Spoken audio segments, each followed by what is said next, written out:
Everyone, कैसे हैं आप सभी। मैं निशा शर्मा आप सभी के लिए राजन सीरीज स्टार्ट किए। जैसा कि आप लोगों को विदित है कि अक्टूबर के लास्ट वीक में आपके एग्जाम निर्धारित किए जा चुके हैं, तो थर्ड सेमेस्टर का आज मैं हिंदी प्रश्न पत्र आप लोगों के लिए लेकर आ गई हूँ।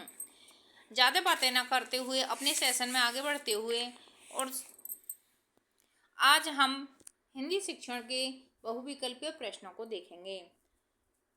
तो guys, let's start this session. Question number 1 की तरफ बढ़ते हुए, पत्र पत्रिकाएं भाषा सिखाने में बड़ों को पढ़ने की वस्तु हैं, साधक हैं, बाधक हैं, त्रुटियों को बढ़ावा देती हैं। तो क्या है? पत्र पत्रिकाएं भाषा सिखाने में साधक हैं। तो बे ऑप्शन आपका करेक्ट हो जाएगा। क्या हो जाएगा? बे ऑप्शन आपका करेक्ट हो जाएगा। क्वेश्चन नंबर 2 की तरफ बढ़ते हो, भाषा स्वयं में एक विषय मात्र है, संप्रेषण का एकमात्र साधन है, एक नियमबद्ध व्यवस्था है, एक जटिल चुनौती है।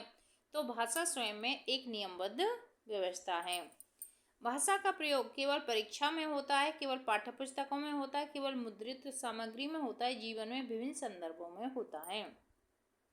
अब मैं आपको जो वीडियो लेकर आई हूँ, मैं ये अपनी जो बातें कह पा रही हूँ भाषा के द्वारा ही तो कह पा रही हूँ। आप समझ पा रहे हो तो भाषा के द्वारा ही तो समझ पा रहे हो, क्योंकि ये लिखित को आप पढ़ रहे हो, जो मैं बोल रही हूँ उसको समझ रहे हो, तो ये सब भाषा ही होती है। भाषा की पुस्तकें अभ्यास परक ही होनी चाहिए, साधन है। तो बे ऑप्शन आपका करेक्ट हो जाएगा, भाषा की पुस्तकें साधन है। क्वेश्चन नंबर 5 की तरफ बढ़ते हुए, बच्चों की भाषा के आकलन का सर्वाधिक प्रभावी तरीका है। बच्चों की भाषा के आकलन का सर्वाधिक प्रभावी तरीका है। तो क्या है? लिखित परीक्षा। क्वेश्चन नंबर 6, भाषा सीखने का उद्देश्य है, विभिन्न स्थितियों में भाषा का प्रभावी प्रयोग करना। भाषा सीखने का उद्देश्य क्या है? भाषा हम किस लिए सीखते हैं? हमारा जैसा भी वातावरण है, जो भी हम घर पे हैं तो घर के अकॉर्डिंग बातें करेंगे, हम प्रोफेशनल ऑफिस में हैं तो ऑफिस में की तरह बातें करेंगे। तो विभिन्न स्थितियों में भाषा का प्रभावी प्रयोग करना ही भाषा सीखने का उद्देश्य होता है। भाषा सीखने का क्या उद्देश्य होता है कि हम विभिन्न स्थानों पर उसके अकॉर्डिंग ही बातें करें, ये हमारा भाषा सीखने का उद्देश्य होता है। क्वेश्चन नंबर 7 की तरफ बढ़ते हुए, नायक की संधि है। नायक में कौन सी संधि है? अयादी संधि है। कौन सी संधि है? अयादी संधि है। क्वेश्चन नंबर 8, धरती और आकाश के बीच का स्थान है। धरती और आकाश के बीच का स्थान को अंतरिक्ष कहते हैं। क्वेश्चन नंबर 9, पवन में संधि है। पवन में आपकी अयादी संधि है। कौन सी संधि है? पॉपुलेशन, अयादी संधि। पंचपात्र के लेखक हैं। पंचपात्र के लेखक हैं कौन है? श्री पद्मलाल पुन्नालाल बख्शी। कौन है? श्री पद्मलाल पुन्नालाल बख्शी। क्वेश्चन नंबर 11, परिमल काव्य के रचयिता हैं। परिमल काव्य के रचयिता कौन है? सूर्यकांत त्रिपाठी निराला। कबीर की साखी शबद रमेनी, महादेवी वर्मा की अतीत के चलचित्र यामा, ये इनकी, और सूर्यकांत त्रिपाठी निराला की परिमल काव्य के रचयिता हैं। अंधे के हाथ बटे लगना का अर्थ है बिना कुछ किए फल की प्राप्ति। अंधे के हाथ बटे लगने का अर्थ है बिना कुछ किए फल की प्राप्ति। दूध का दूध, पानी का पानी से क्या तात्पर्य है? दूध का दूध, पानी का पानी, सच्चा न्याय। दूध का दूध, पानी का पानी, सच्चा न्याय। क्वेश्चन नंबर 14, आंखों का काटा। आंखों का काटा, दुश्मन को हम आंखों का काटा समझते हैं। खून खोलना से तात्पर्य गुस्सा आना। खून कब खोलता है? जब गुस्सा आता है। हमारा राष्ट्रीय पर्व है 15 अगस्त, 19 अगस्त, 30 जनवरी, इनमें से कोई नहीं। तो 15 अगस्त क्या है? हमारा राष्ट्रीय पर्व है, स्वतंत्रता दिवस है हमारे इंडिया का। हमारा देश आज़ाद हुआ था 15 अगस्त 1947 को। तो 15 अगस्त हमारा राष्ट्रीय पर्व है। 19 अगस्त को ऐसा कुछ नहीं था। 30 जनवरी को गांधी जी की हत्या हुई थी। क्वेश्चन नंबर 17, दीपावली कब मनाई जाती है? तो अभी दीपावली आने वाली है। कब की दीपावली है? 21 अक्टूबर की है। तो कार्तिक माह की अमावस्या को दीपावली मनाई जाती है। क्वेश्चन नंबर 18, गांधी जयंती मनाई जाती है। तो 2 अक्टूबर को गांधी जयंती मनाई जाती है। इस दिन लाल बहादुर शास्त्री की भी जयंती होती है और गांधी जी की भी जयंती होती है। गांधी जी का जन्म 2 अक्टूबर 1869 में हुआ था, पोरबंदर गुजरात में हुआ था। क्या भूलूं क्या याद करूंगी विधा क्या है? आत्मकथा है। क्या है? आत्मकथा है। किसने लिखी है? फणीश्वर नाथ रेणु ने लिखी है। क्वेश्चन नंबर 20, मुंशी प्रेमचंद की वह रचना जो अधूरी रह गई है कौन सी है? मंगलसूत्र।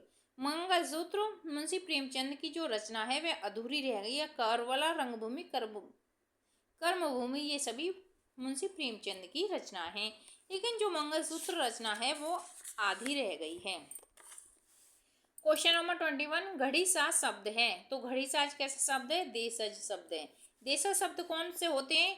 जो हमारे देश से ही उत्पन्न होते हैं, जैसे लोटा है, डिबिया है, ये सारे शब्द हमारे देशज शब्द हैं। संकर शब्द कौन से होते हैं? संकर शब्द वो होते हैं जो दो शब्दों से मिलकर बने होते हैं, जैसे रेलगाड़ी। तो रेल तो इंग्लिश का शब्द है और गाड़ी हिंदी का शब्द है, तो वो संकर शब्द होते हैं। विकारी शब्द कौन से होते हैं? विकारी शब्द वो होते हैं जिनका लिंग वचन किसी का कोई प्रभाव नहीं पड़ता। रूढ़ शब्द कौन से होते हैं? रूढ़ शब्द वो होते हैं जो बहुब्रीहि समास भी होता है। क्वेश्चन नंबर 22, रसाल पर्यायवाची शब्द है। रसाल किसका पर्यायवाची शब्द है? आम का। आम को हम रसों का राजा कहते हैं। आम हमारा राष्ट्रीय फल भी है। क्वेश्चन नंबर 23, जिसका जन्म पहले हुआ हो अग्रज और जिसका जन्म बाद में हुआ हो वो अनुज। अनुज कौन होता है? छोटा भाई होता है। अग्रज कौन होता? बड़ा भाई होता। भ्राता कौन होता? भाई होता। पिता में कौन होता है? बाबा होता है। आँख का अंधा नाम नयन सुख लोकोक्ति का अर्थ है गुण के विरुद्ध नाम होना। आँख का तो अंधा है और उसका नाम है नयन सुख। पूरी तरह से मना कर देना इसके लिए मुहावरा है। तो क्या है पूरी तरीके से मना कर देना? अंगूठा दिखाना।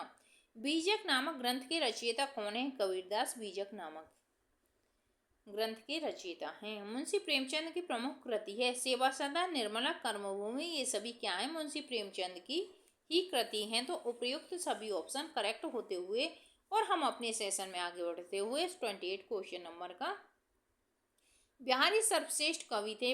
बिहारी सर्वश्रेष्ठ कवि किसके थे?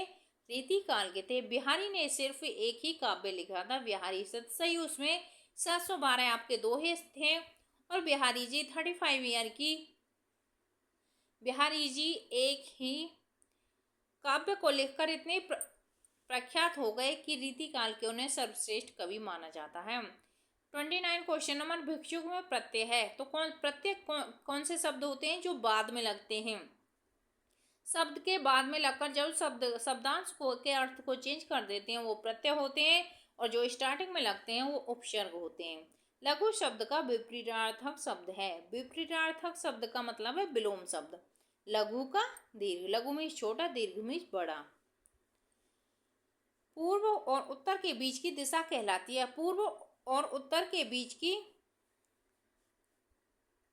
पूर्व ये है हमारा, पश्चिम ये है, उत्तर ये है, दक्षिण ये है। तो पूर्व और पश्चिम, पूर्व और उत्तर, उत्तर ये है, तो ये जो दिशा है वो ईशान कहलाती है। ठीक है। ओठ का तत्सम शब्द क्या है? ओष्ठ। होठ को क्या बोलते हैं? ओष्ठ। पत्थर का पर्यायवाची शब्द है शिलाखंड, गिरी, चोटी। तो शिलाखंड आपका पर्यायवाची शब्द है पत्थर का। क्वेश्चन नंबर 34, राजा का पर्यायवाची है। तो राजा का पर्यायवाची क्या है? नृप। क्या है? नृप। नृप मीन्स भी राजा होता है।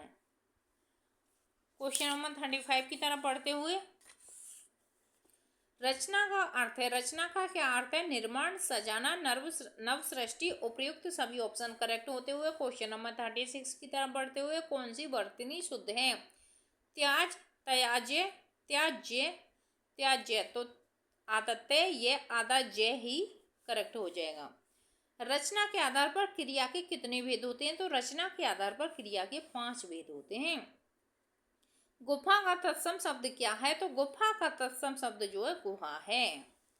मामा का तत्सम रूप क्या है? तो मातुल मामा का तत्सम रूप है। अचल का विलोम शब्द क्या है? तो सचल अचल का विलोम शब्द है। जंगम का विलोम शब्द क्या है? तो स्थावर जंगम का विलोम शब्द है। एक अनार 100 बीमा लोकोक्ति का अर्थ है जरूरत ज्यादा वस्तुएं कम। एक अनार 100 बीमा लोकोक्ति का अर्थ है आमदनी 98, खर्चा रुपया। उस तरीके से जरूरत ज्यादा है, वस्तुएं कम हैं। क्वेश्चन नंबर 43, हाथ साफ करना लोकोक्ति का अर्थ है वस्तु चुरा लेना। हाथ साफ करना हाथ साफ करना लोकोक्ति का अर्थ है वस्तु चुरा लेना। मानक हिंदी का मूल आधार कौन सी बोली है? मानक हिंदी का मूल आधार खड़ी बोली है। दिए गए विकल्प में कौन सरस्वती का पर्यायवाची नहीं है? भारती, वीणा वाणी, शारदा पर्यायवाची हैं, भार्गवी पर्यायवाची नहीं है। परशुराम की प्रतीक्षा के रचनाकार हैं। रामधारी सिंह दिनकर परशुराम की प्रतीक्षा के रचनाकार हैं। प्रत्येक शब्द में प्रयुक्त उपसर्ग है। प्रत्येक शब्द में प्रति उपसर्ग है। प्रति प्लस एक मिलकर बनता प्रतीक। उपसर्ग क्या होते हैं? जो शब्द के आरंभ में मिलकर शब्दांश को चेंज कर देते हैं वो उत्तम उपसर्ग होते हैं। शुद्ध वर्तनी का चयन कीजिए तो ज्येष्ठ शुद्ध वर्तनी हो जाएगी। आधा जय और आधा षट्कोण। संस्कृत के वे शब्द जो हिंदी में ज्यों के त्यों प्रयुक्त होते हैं वे कहे जाते हैं तो वह तत्सम कहे जाते हैं। निम्न में से संयुक्त व्यंजन नहीं है। क्षेत्र गैर संयुक्त है। ऋषि आपका संयुक्त नहीं है। प्रतिदिन में समास है। अव्ययी भाव समास है। अव्ययी भाव समास कौन से होते हैं? जो उपसर्ग से स्टार्ट होते हैं वो अव्ययी भाव समास होते हैं। पीताम्बर में समास है। पीताम्बर में आपका बहुब्रीहि समास है। पीताम्बर जिसका पीला कपड़ा हो, पीताम्बर मीन्स काना विष्णु भगवान। बहुब्रीहि समास। बहुब्रीहि समास कौन से होते हैं? बहुब्रीहि समास वो होते हैं जिसका अर्थ तीसरा होता है, ना पहला ना दूसरा, तीसरा जिसका कोई अर्थ होता है वो बहुब्रीहि समास होते हैं। द्विगु समास कौन से होते हैं? द्विगु समास वो होते हैं जो पहली संख्या संख्यावाची होती है, जैसे नवरात्रि, नौ दुर्गा, इस तरीके के शब्द चौराहा द्विगु समास होता है। तत्पुरुष समास वह होते हैं जो कारक के अकॉर्डिंग चलते हैं। पंचवटी में समास है तो पंचवटी देखो द्विगु समास जो संख्या से स्टार्ट होते हैं वो द्विगु समास होते हैं। क्वेश्चन नंबर 56 की तरफ बढ़ते हुए कामायनी के रचनाकार हैं। कामायनी के रचनाकार जयशंकर प्रसाद हैं। मनुष्यता में है। मनुष्यता क्या है? भाववाचक। मनुष्यता क्या है? भाववाचक। सुंदरता, मनुष्यता, सफलता, ये सारी क्या है? भाववाचक हैं। पर्वत है जातिवाचक। जाति का बोध करा रहा है। जातिवाचक संज्ञा। वायु, वायु का पर्यायवाची शब्द है। हवा, पवन, अनिल सभी वायु के पर्यायवाची शब्द हैं। तरणे का पर्यायवाची है। तरणे का पर्यायवाची है नौका। तरणे का पर्यायवाची है नौका। तरनी का पर्यायवाची है नदी। तरनी का पर्यायवाची है नदी। भित्ति का पर्यायवाची है। भित्ति का पर्यायवाची है दीवार। भित्ति का पर्यायवाची है दीवार। क्वेश्चन नंबर 61 की तरफ बढ़ते हुए देवेंद्र में संधि है। देवेंद्र में संधि है गुण संधि। 9 2 11 होना का अर्थ है भाग जाना। 9 2 11 का अर्थ है भाग जाना। ऊंची दुकान, फीका पकवान का अर्थ है बाहर दिखावा करना। आंख दिखाना का अर्थ है डांटना। उस काल मारे क्रोध से तन कांपने उसका लगा, मानो हवा के वेग से बहता हुआ सागर जल जगह। इस वाक्य में अलंकार है। उत्प्रेक्षा अलंकार हो जाएगा। क्या हो जाएगा? उत्प्रेक्षा अलंकार हो जाएगा। मुख चंद्र के समान है में अलंकार है उपमा है। मुख चंद्र के समान है तुलना की जा रही है। तरनी, तनुजा, तट, तमाल, तरवर, बहुछाय में अलंकार है अनुप्रास अलंकार। अनुप्रास अलंकार वो होते हैं जो एक ही वर्ड की अभिक्रिया होती है। स्वागतम का संधि विच्छेद है शु प्लस आगतम स्वागतम। निश्चल का संधि विच्छेद है नी प्लस छल व्यंजन संधि हो जाएगी। यथाशक्ति में समास है अव्ययी भाव समास है। काला घोड़ा दौड़ रहा है। इस वाक्य में काला है तो काला क्या है? विशेषण है जो घोड़ा की विशेषता बता रहा है। जो अव्यय क्रिया को विशेषता प्रकट करता है उसे क्रिया विशेषण कहते हैं। अधिक मत बोलो में क्रिया विशेषण है तो क्रिया विशेषण क्या है? अधिक। क्या है? अधिक। निपात है। निपात क्या है? हाँ जी मत खबरदार। उपर्युक्त सभी निपात हैं। तत्सम है। आंत्र, अग्नि, उत्तिष्ठ उपर्युक्त सभी तत्सम हैं। जलद का पर्यायवाची है। जलद किसको कहते हैं? बादल को कहते हैं। वसुंधरा का पर्यायवाची वसुंधरा किसको कहते हैं? पृथ्वी को कहते हैं। देश प्रेम में समास है। देश प्रेम में आपका तत्पुरुष, देश के लिए प्रेम, तत्पुरुष समास। दशानन में समास है बहुब्रीहि समास। कैसे? दशानन का अर्थ होता है रावण।